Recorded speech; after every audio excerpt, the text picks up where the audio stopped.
ನಾವು ಭಾಳಷ್ಟು ಕಡೆ ಎಲ್ಲ ಕಡೆ ಕಾರ್ಯಕ್ರಮಗಳಲ್ಲಿ ಮಾತಾಡ್ತಾ ಇದ್ದೋ.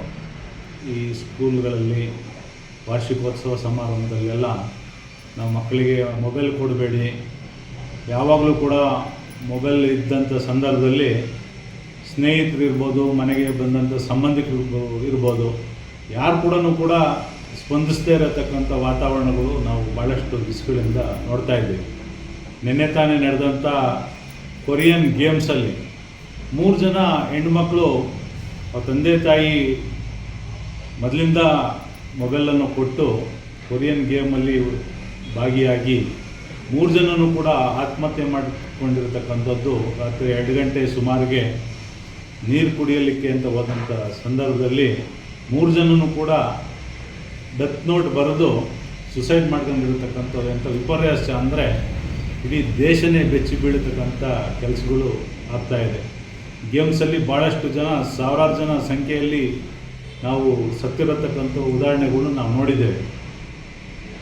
ಇಂಥ ಪರಿಸ್ಥಿತಿಯೊಳಗೆ ಇವತ್ತು ನಾವೆಲ್ಲರೂ ಕೂಡ ಮಕ್ಕಳನ್ನ ಅವಾಯ್ಡ್ ಮಾಡಬೇಕಾಗಿದೆ. ಪೋಷಕ ಬಂಧುಗಳಲ್ಲಿ ವಿನಂತಿ ಮಾಡ್ಕೊಳ್ತೀನಿ ನಾನು, ಅವ್ರಿಗೆ ಯಾವುದೇ ಕಾರಣಕ್ಕೂ ಹುಟ್ಲಿಂದನೇ ಅವ್ರು ಊಟ ಮಾಡೋ ಸಂದರ್ಭದಲ್ಲೇ ಮೊಬೈಲ್ ಕೊಟ್ಟು ಊಟ ಮಾಡಿಸೋದು, ಅವ್ರಿಗೆ ಬೇರೆ ಬೇರೆ ಅವ್ರು ಹತ್ತಂಥ ಸಂದರ್ಭದಲ್ಲಿ ಮೊಬೈಲ್ ಕೊಟ್ಟು ಸುಮ್ಮನೆ ಇರಿಸೋದು, ಈ ಹವ್ಯಾಸಗಳನ್ನು ನಾವೇ ಅವ್ರಿಗೆ ಕಲಿಸಿಕೊಟ್ಟಂತ ಆಗುತ್ತೆ. ದಯಮಾಡಿ ಎಲ್ಲ ಪೋಷಕ ಬಂಧುಗಳು ಇದಕ್ಕೆ ಸಹಕಾರ ಕೊಡಬೇಡಿ ಅಂತ ನಾನು ಈ ಮೂಲಕ ಹೇಳಕ್ಕೆ ಇಷ್ಟಪಡ್ತೇನೆ. ಗೇಮ್ ಆಡತಕ್ಕಂಥ ಸಂದರ್ಭದಲ್ಲಿ ರೈಲ್ ಹತ್ರ ನಿಂತ್ಕೊಂಡು, ರೈಲ್ವೆ ಟ್ರ್ಯಾಕಲ್ಲಿ ನಿಂತ್ಕೊಂಡು ಗೇಮ್ ಆಡ್ತಾ ರೈಲ್ ಬರತಕ್ಕ ಸಂದರ್ಭದಲ್ಲಿ ಪಾಸ್ ಆಗಬೇಕು ಅಂತ ಯಾವುದೋ ಒಂದು ಗೇಮ್, ಆ ಗೇಮಲ್ಲಿ ಆ ಕ್ಷಣಾರ್ಧದಲ್ಲಿ ರೈಲ್ ಹೊಡೆದು ಅಲ್ಲೇ ಪೀಸ್ ಆಗ ಅಂಥ ಸಂದರ್ಭಗಳು.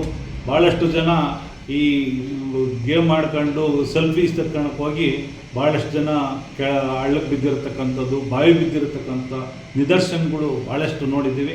ದಯಮಾಡಿ ಪೋಷಕ ಬಂಧುಗಳಲ್ಲಿ ವಿನಂತಿ ಮಾಡ್ಕೊಳ್ಳೋದೇನು ಅಂದರೆ, ಮಕ್ಕಳಿಗೆ ಮೊಬೈಲ್ ಕೊಡತಕ್ಕಂಥ ಸಂಪ್ರದಾಯವನ್ನು ದಯಮಾಡಿ ಕಲಿಸಬೇಡಿ ಅನ್ನತಕ್ಕಂಥ ಮಾತು ಈ ಸಂದರ್ಭದಲ್ಲಿ ಹೇಳಲಿಕ್ಕೆ ಬಯಸ್ತಾ ಇದ್ದೇನೆ. ಧನ್ಯವಾದ.